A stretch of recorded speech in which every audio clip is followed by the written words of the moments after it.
Alright guys, I'm back. I wanted to give you guys a little bit of an update on my son's power wheel here.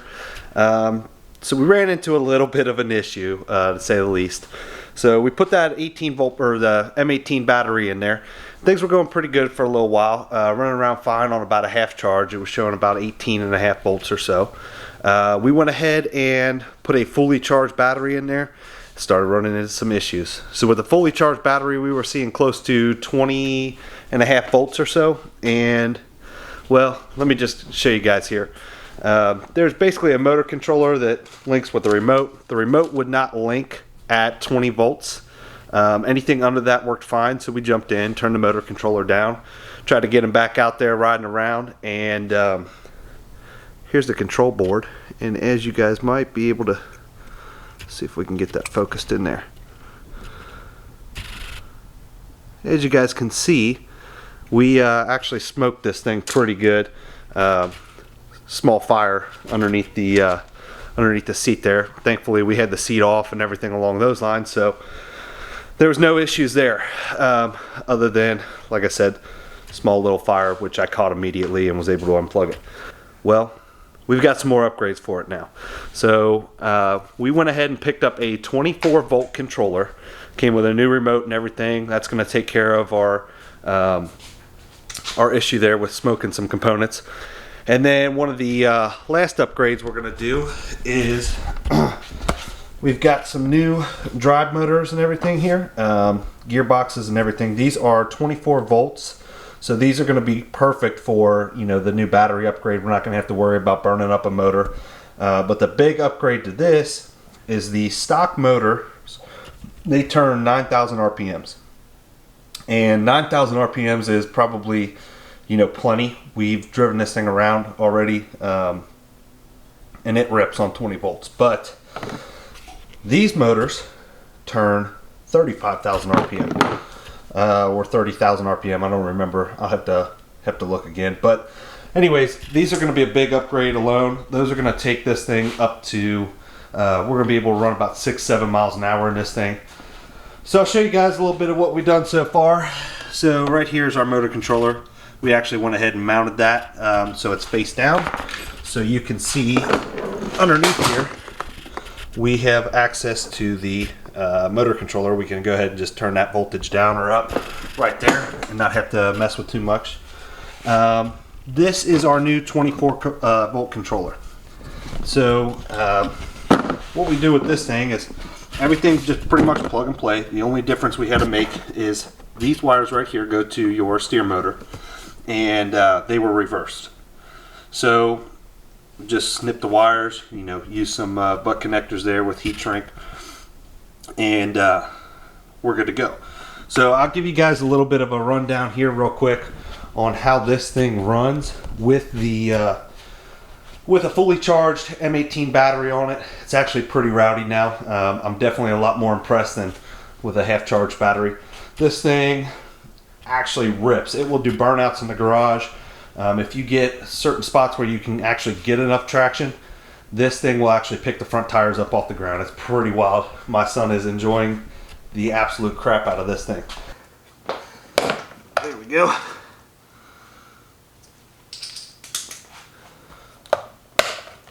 Got that one.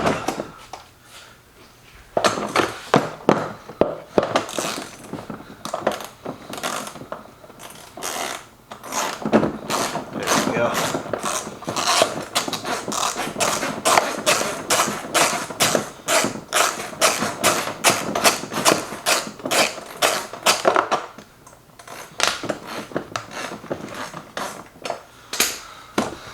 Just have to get one of the nuts off because that whole axle slides through. So we got this wheel off. That is kind of like our hub engagement there. So hang on to that. This should be a pretty direct swap, aside from the fact that those are soldered on there. So we'll go ahead and give these a snip. Probably put some spade terminals on these, because the new drive motors just have little tabs on the end there don't know if you guys can see that. You just kind of push some wires on. Now, one of the big things that I've read is we need to make sure that when we hook these up, the drive motors go in the proper direction. Simple as just swapping a terminal, or I'm sorry, yeah, swapping a terminal on here. But I want to go ahead and make sure we get that right before we flip this thing back on its lid there.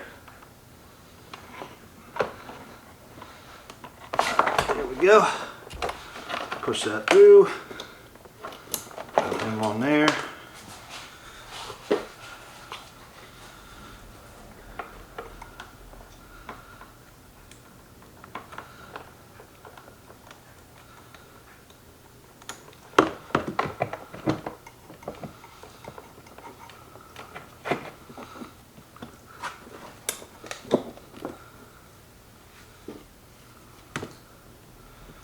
Well, that's going to be a problem. These hubs are a lot bigger than the original hubs. Let's see if that fits. That does fit. So I'm thinking we could definitely make a modification in there. Right over here, we are hitting this support bar where that drive motor is supposed to like be housed. Looks like a small piece of metal though. I mean, I'm thinking I'm just going to go ahead and hack this, move it back and weld it. Looks like it should clear the rest of this opening here where that drive motor is supposed to go through. So we shouldn't have too many issues there. Alright, so here's the other side. Again, we'll just pull that wheel off, take our hub off. Go ahead and pull this up.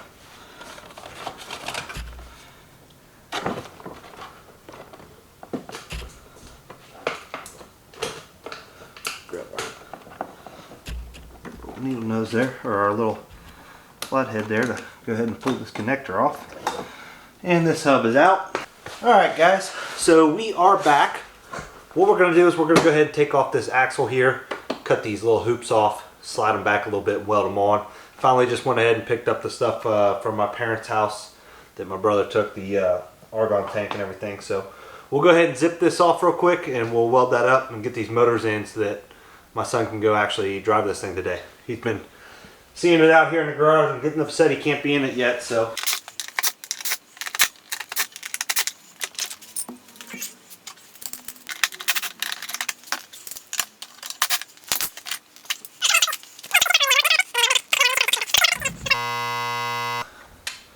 Alright, I'm gonna go ahead and chop these. Go ahead and chop these hoops off on the Milwaukee bandsaw real quick, and then we'll bring it back, test that motor on there, make sure it's all going to fit, tack them in place.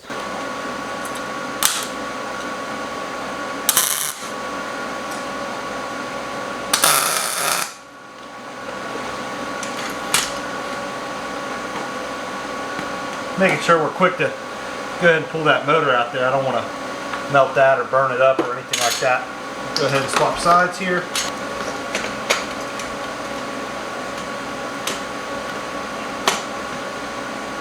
There.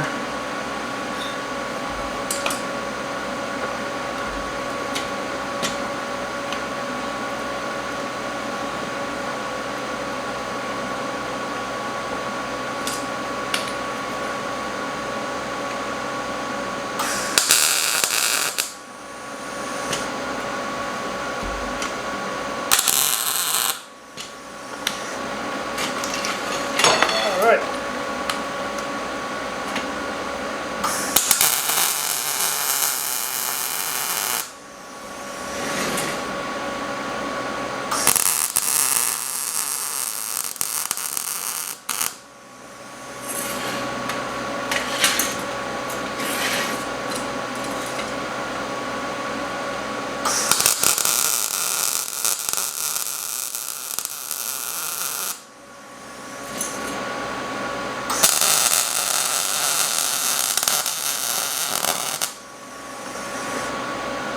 All right. So we'll go ahead and shut our gas off.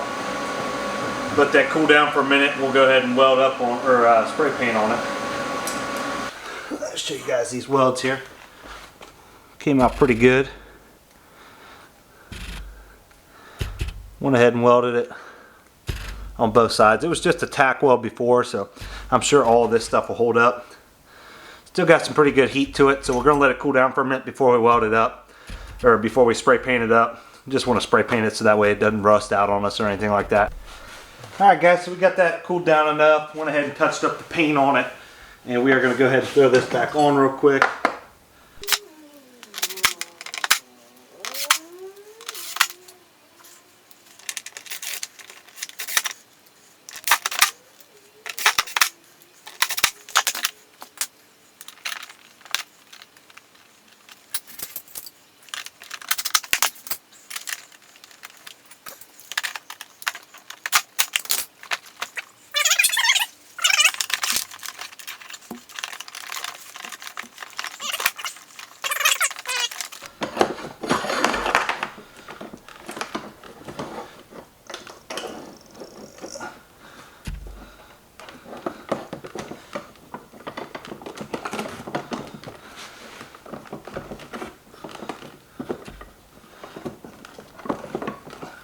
Okay, there we go.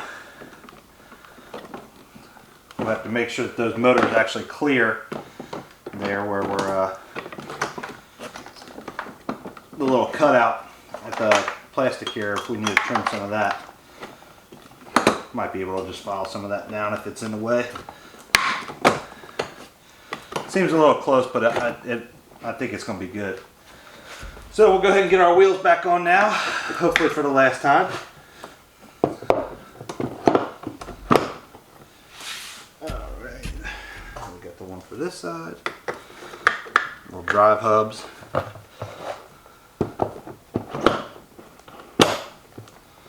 And do we have enough to tighten onto this now? That was the dilemma before. The motor would go in, but it wouldn't sit in close enough there that I could get the nut and the washer back on this thing. So I've got mine. There's my washer.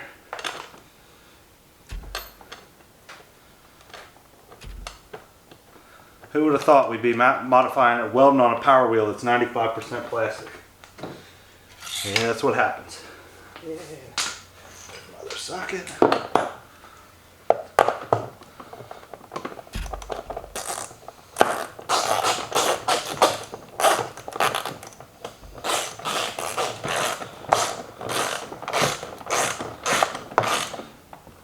Them up on both sides. Go ahead and throw our little center caps back on, because that's important. Let's see where the other center cap went.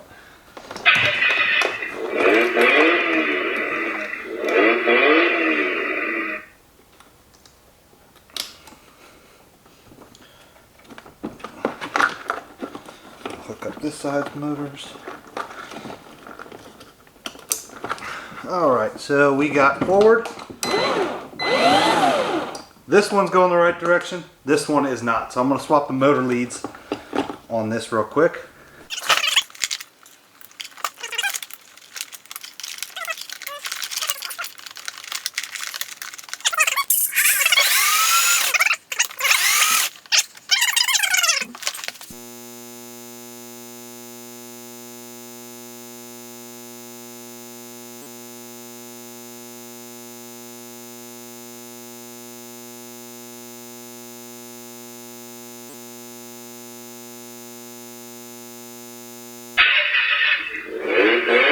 We are set for go forward.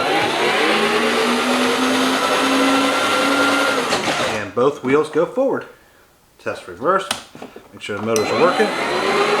Yep. Alright. So we're going to go ahead and throw the seat back on this thing, and I'll show you guys this thing ripping up and down the driveway real quick.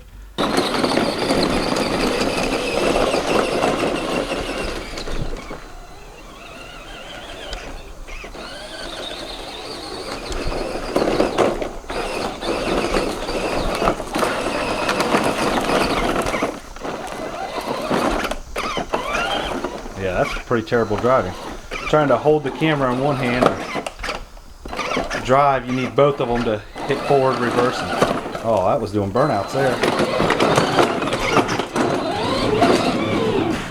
All right, so that definitely looks like a huge improvement over what the stock version of that thing was.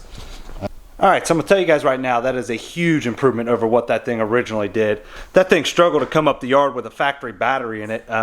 It just really sluggish on high speed, giving it full throttle and everything like that. Now with this Milwaukee M18 battery in there, these drive motors, this thing should probably hit, I've seen people say they go 6-7 miles an hour. I don't think it's that fast, but 6-7 miles an hour doesn't seem very fast to me. But when it's originally going 1-2 miles an hour, you know, it's definitely a huge upgrade. So I'm excited to take them out, drive them around in this thing. Before we did the motor swaps on it, we actually were driving around and it looked fast. He was rolling around for probably about an hour and a half. Took that Milwaukee battery off there thinking that, you know, hey, this thing's got to be almost dead now. And it still had 3 bars. So that's a huge improvement just alone in the battery. Being able to take them out, take them all the way around a block, drive this thing around for, you know, an hour, 2 hours, whatever you want to do, and being able to swap a new battery in immediately if he wants to keep going. So that right there alone was worth the upgrade to me. Hope you guys like what you saw this week. A little behind on editing some stuff, but we're doing a couple things, so we're gonna go ahead and I'll probably show you guys pretty soon my brother's Lincoln Continental. We're gonna do a 6-liter 4LAD swap on that. Just a couple different things that we're going to be working on, so hope to get all that stuff rolled out to you guys pretty soon. If you like what you saw, like, comment, subscribe. Look forward to see you guys later. Thanks.